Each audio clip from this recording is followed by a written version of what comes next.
영적 관점에서 보면 세상의 모든 사람들은요, 죽을 병에 걸렸습니다.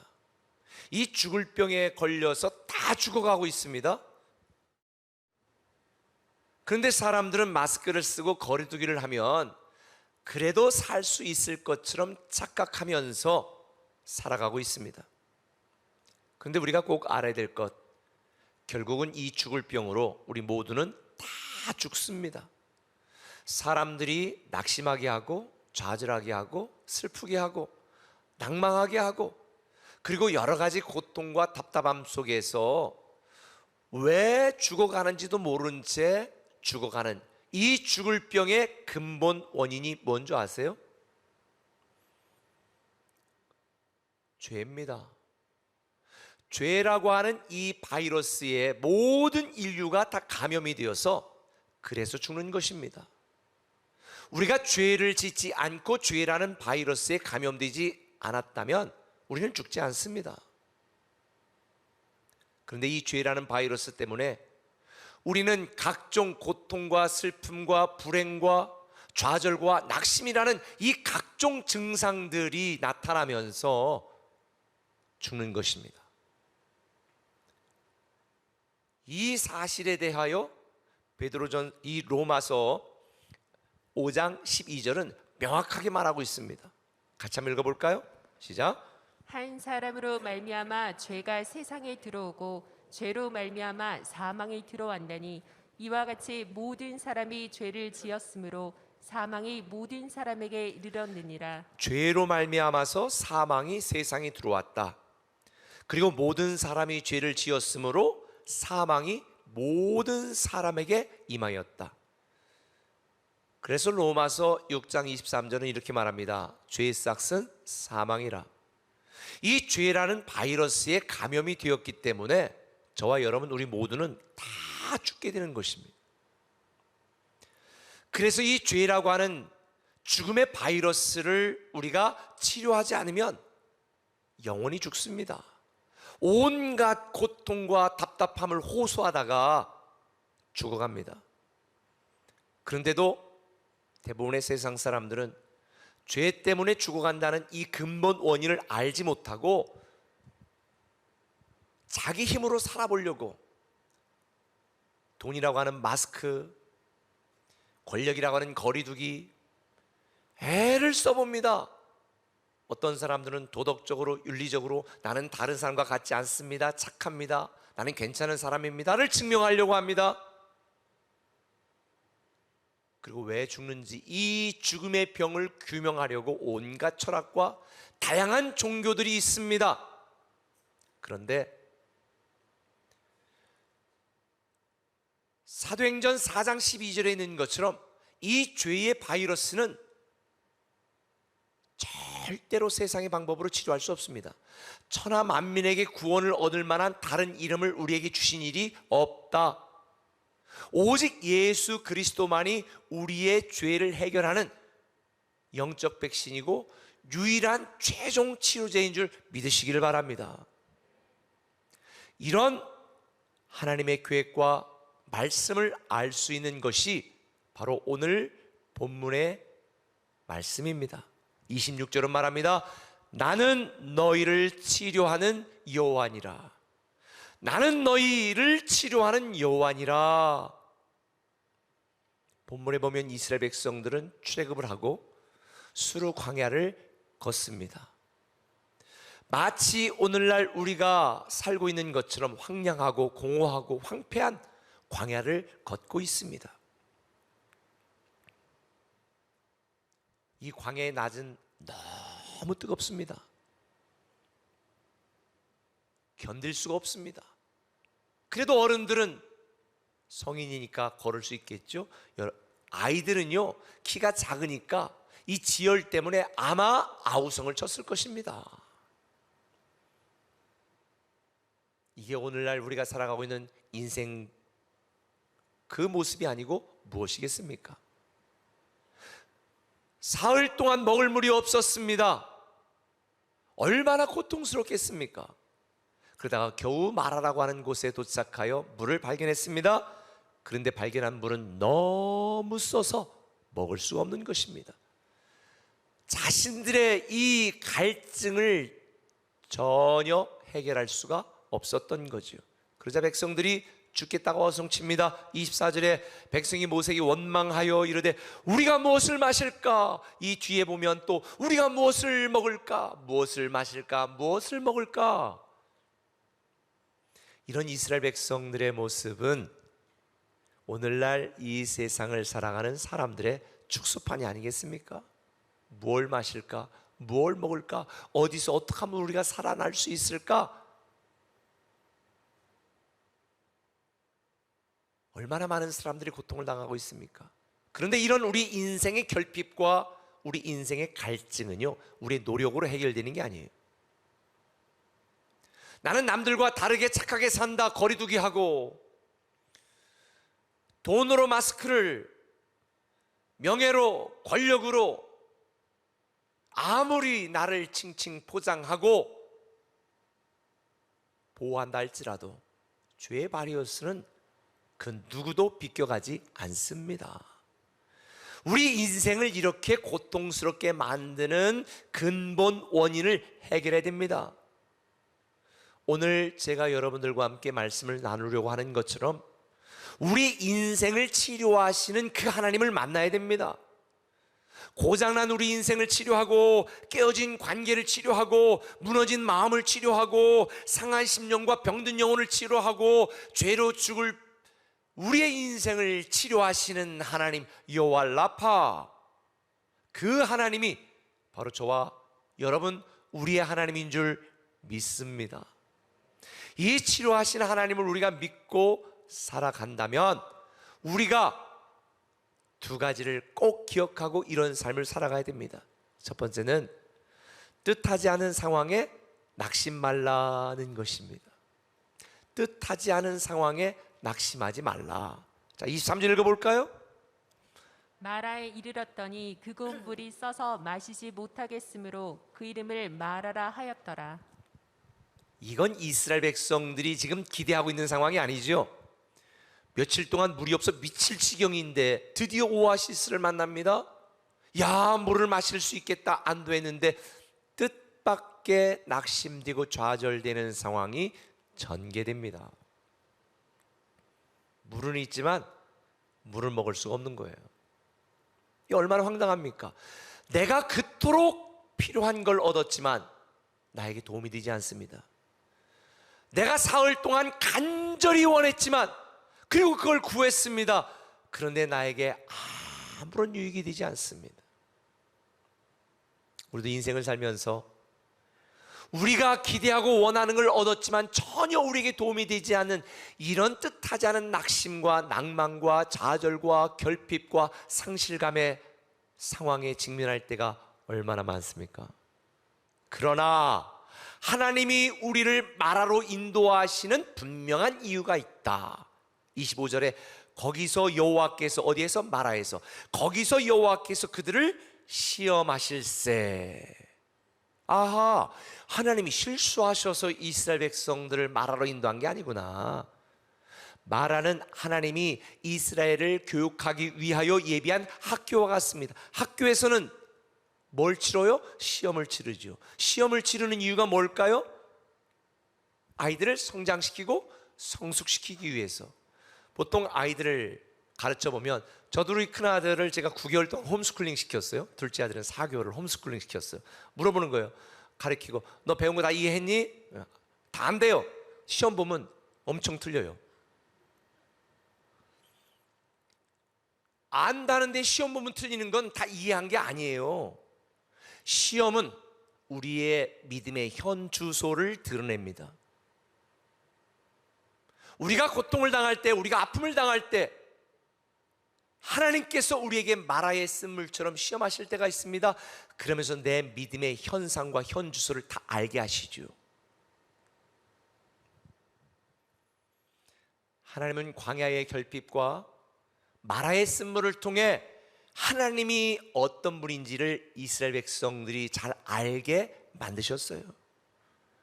당시 이스라엘 백성들은 자기들이 처한 현실과 상황에 몰두하고 목마름에만 집중하다가 어둠의 빛이 되시고 약속을 이루시는 하나님을 잊었습니다. 기적을 행하시는 하나님, 능력의 하나님, 그 하나님을 생각하지 못했습니다. 그러나 여러분 꼭 기억하세요.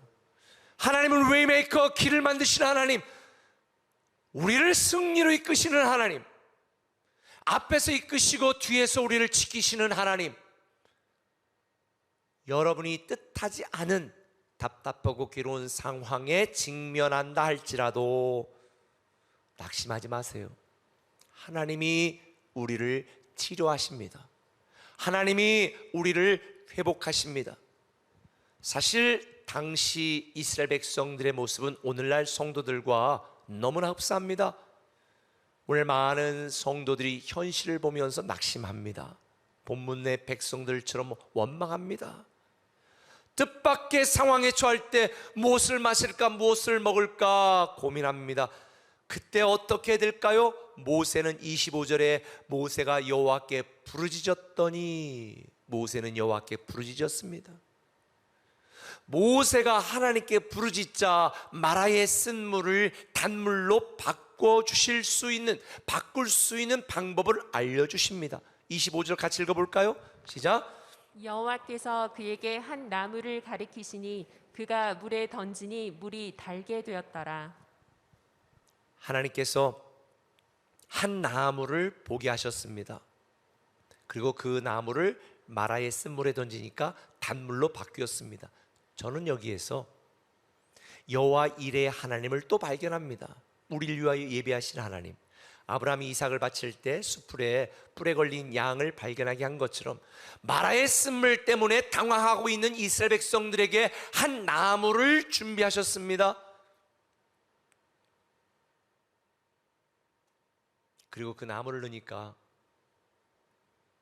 쓴물이 단물로 되었습니다. 그러면서 뭐라고 말합니까? 내가 너희에게 애굽에서 내린 모든 질병을 내리지 않겠다. 너희가 내 말과 법도를 지키면, 그러니까 지키지 않으면 그런 질병으로 산다는 거죠. 그럼에도 불구하고 하나님이 우리를 사랑하셔서 어떻게 하신다? 치료한다는 거예요. 우리 언약함을 아시니까 나는 너희를 치료하는 여호와임이니라. 사랑하는 성도 여러분, 하나님은 이스라엘 백성들을 위하여 한 나무를 예비하셨다. 여기에서 우리는 예수님이 생각나지 않습니까? 나무를 물에 던져 치료하신 하나님께서는 예수 그리스도를 나무에 달리셨습니다. 나무에 달리게 하셨습니다.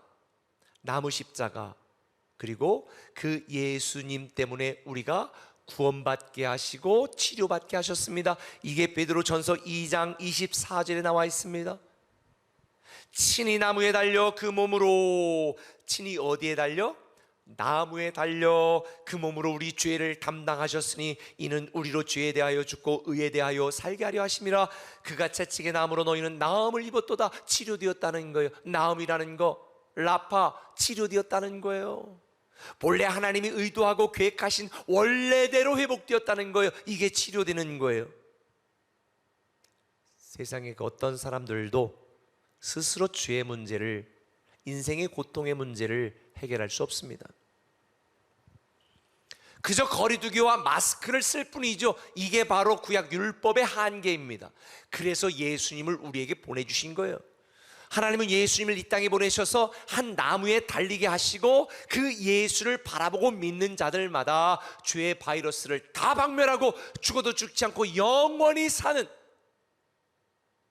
이 놀라운 축복을 주셨으니, 저는 오늘 여러분들 마음 가운데 나무에 달리신 예수 그리스도가 우리 인생의 구원자의 주인이심을 다시 한번 확신하고 믿으시기를 예수님의 이름으로 축원합니다. 예수님은요, 단지 우리 마음의 상처만 대신 지고 십자가 달린 게 아니에요.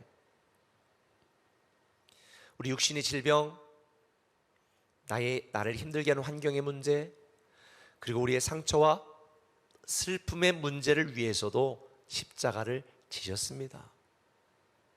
여러분들 중에 말 못한 이런 어려움들이 있는 분이 있다면 그런 모든 죄로 인한 죽음의 증상들을 예수 그리스도께서 십자가 달려 죽으심으로 해결하신 줄 믿으시길 바랍니다.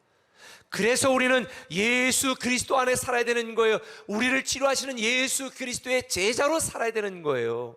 왜? 그분은 우리를 치료하시는 분이니까. 오늘 많은 사람들이 무엇을 먹을까, 무엇을 마실까 염려합니다. 그런데 주님은 말씀하지요. 이는 다 이방인들이 구하는 것이라. 하나님은 너희의 필요한 것들을 다 아시니 먼저 그의 나라와 그의 의를 구하라. 그러면 이 모든 것은 너에게 더하실 것이다. 인생을 사는 방법을 알아야죠. 야구 선수가 협상을 잘한다고 많은 연봉을 받는 게 아니에요. 운동장에서 공 하나하나에 집중하고 공을 잘 던지면 많은 연봉을 받게 되는 거예요. 사람들이 이걸 잘 몰라요. 자기는 하나님 뜻대로 하나님 안에 살지도 않으면서 기도해서 뭔가 협상을 잘하면 받을 것처럼 생각해요. 천만의 말씀이에요. 우리의 삶 속에서 우리를 위해 십자가 달려 돌아가신 예수 그리스도의 제자로 살면 먼저 그 나라와 그 의를 구하면 그렇게 되는 것입니다. 여러분, 우리가 예상하지 못했던 인생의 뜻밖의 상황에서 우리는 많이 좌절하고 고통당할 때가 많습니다. 그러나 우리를 힘들게 하는 모든 이 죄의 증상에서 우리를 해결하시고 우리의 죄의 바이러스에서 구원시켜서 영원히 자유케 하며 하나님 안에서 행복하게 만드실 치료하시는 하나님을 오늘 여러분이 다시 한번 확신하고 믿으시기를 예수님의 이름으로 축원합니다.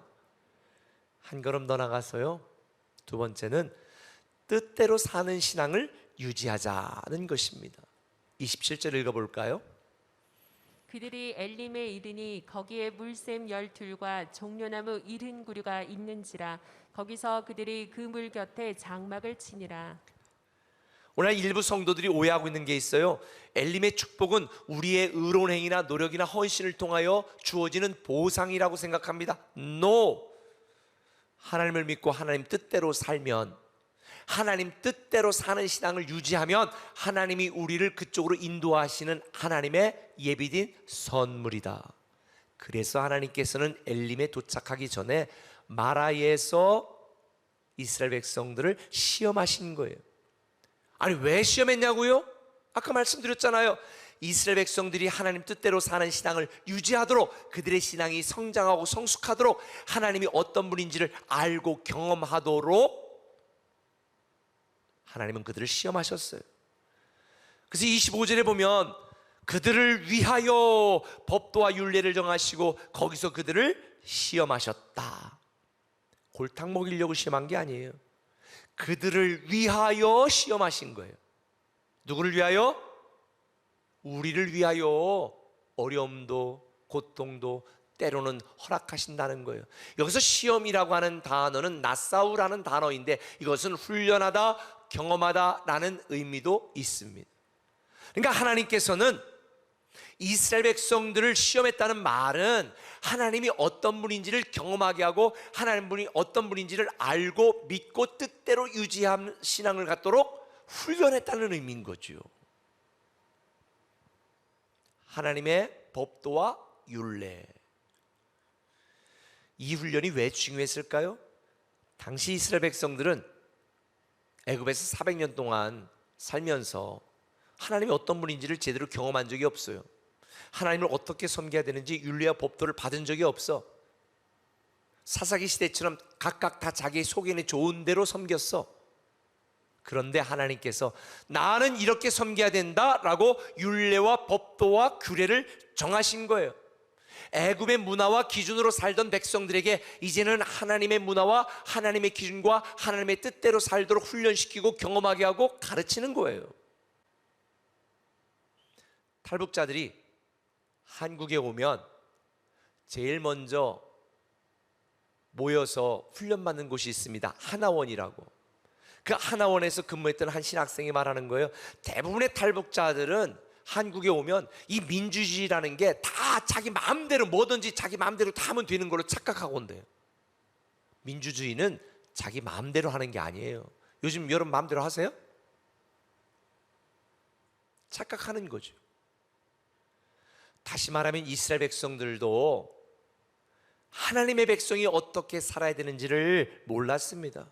우리 교회가 양육 훈련을 강조하는 이유가 바로 여기에 있어요. 성경 공부를 하지 않는 이유도 있습니다. 글로 배우는 게 아니라 경험적으로 배우는 거거든요. 삶으로 배우는 거거든요. 하나님은 이스라엘 백성들이 글이 아니라 삶으로 살아계신 하나님을 경험하도록 마라의 쓴물을 통해서 그들을 훈련하고 시험하시는 것입니다. 때로는 저와 여러분들에게도 우리가 믿고 섬기는 하나님이 어떤 하나님인지 알도록 우리 인생이 바닥을 칠 때까지 기다릴 때도 있고요, 광야의 목마름과 마라의 쓴 물을 경험하도록 내버려 두실 때도 있습니다.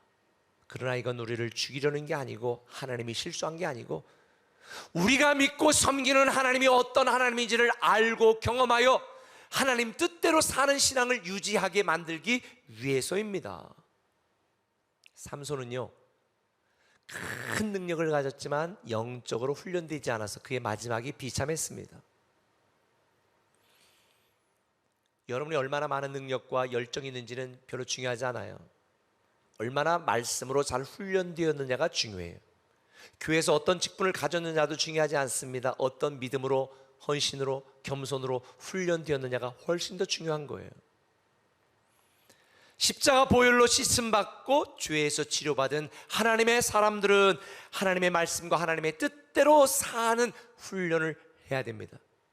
그래서 하나님께서는 이스라엘 백성들이 마라에서 물을 마시고 회복하자 거기서 법도와 율례를 정하시고 교육하시는 거예요. 훈련하시는 거예요. 그러면서 이렇게 말씀합니다. 26절에 너희가 너희 하나님 나 여호와의 말을 들어 순종하고 내가 보기에 의를 행하며 내 계명에 귀를 기울이며 내 모든 규례를 지키면, 누가 기준이에요? 하나님이 기준이에요. 내가 보기에, 우리가 보기에가 아니라 내가 보기에, 하나님이 보기에, 내 생각과 내 주장과 내 경험이 아니라 하나님의 계명, 하나님의 명령, 하나님의 규례를 지키면 하나님께서 우리를 불편하게 하는 게 아니라 행복하게 만드신다는 거예요. 평안하게 만드신다는 거예요. 설령 우리가 하나님 뜻대로 살지 않아 애굽에 내린 질병을 경험한다 할지라도 나는 너를 치료하는 하나님이라. 너무 멋지지 않아요? 신앙이라고 하는 것은 내가 보기에 좋은 삶을 사는 게 아니에요. 하나님 보시기에 좋은 삶을 사는 거예요. 합당한 삶을 사는 거예요. 우리 세종꿈의교회는 각각 다 다른 교회에서 열심히 신앙생활하다 오신 분들이 전부잖아요. 새로운 도시였으니까. 우리 꿈의 교회에서 꿈같은 하나님의 축복을 누리길 원한다면 이전 것은 지나갔으니 보라 새 것이 되었도다. 하나님이 꿈의 교회를 통하여 가르치는 하나님의 말씀을 배우고 겸손히 경청하면 제가 볼 때 그렇게 됩니다. 내가 보기에가 아니라 하나님 보시기에. 말씀을 맺을게요. 본문에 보면 이스라엘 백성들과 모세는 같은 사건을 경험했습니다. 동일한 상황과 환경에 처했었습니다. 그런데 큰 차이가 있습니다. 24절, 백성이 모세에게 원망하였다. 25절, 모세는 여호와께 부르짖었다. 결정적인 차이가 뭘까요? 이스라엘 백성들은 모세를 보고 원망했는데 모세는 하나님을 바라보고 기도했습니다. 이스라엘 백성들은 눈에 보이는 현실과 그들의 상황을 보았지만 모세는 그 현실과 상황 너머에서 승리로 인도하시는 하나님을 바라보았습니다. 우리 인생도 살다 보면 마라의 사건을 경험할 때도 있고 엘림의 시간을 누릴 때도 있습니다. 그러나 괴로운 사건, 은혜 받은 시간, 이 모든 상황 속에서 하나님은 우리를 고치시고 치료하시고 회복하시고 마침내 승리로 인도하시는 분임을 믿으시길 바랍니다. 하나님이 저와 여러분을 위하여 예비하신 것은 상상 그 이상입니다. 우리 주 예수 그리스도는 우리로 생명을 얻게 하고 더 풍성한 삶을 누리게 하기 위하여 오셨다고 말씀하셨습니다. 때로는 뜻하지 않은 상황에 낙심될 때, 좌절될 때, 절망될 때, 잠을 못 이룰 때 있을 거예요. 그러나 낙심하지 마십시오. 하나님 뜻대로 사는 신앙을 그래도 유지하시길 바랍니다. 마라의 사건을 기억하고 엘림의 시간을 기다리시길 바랍니다. 그러면 치료하시는 하나님을 경험하게 될 것입니다.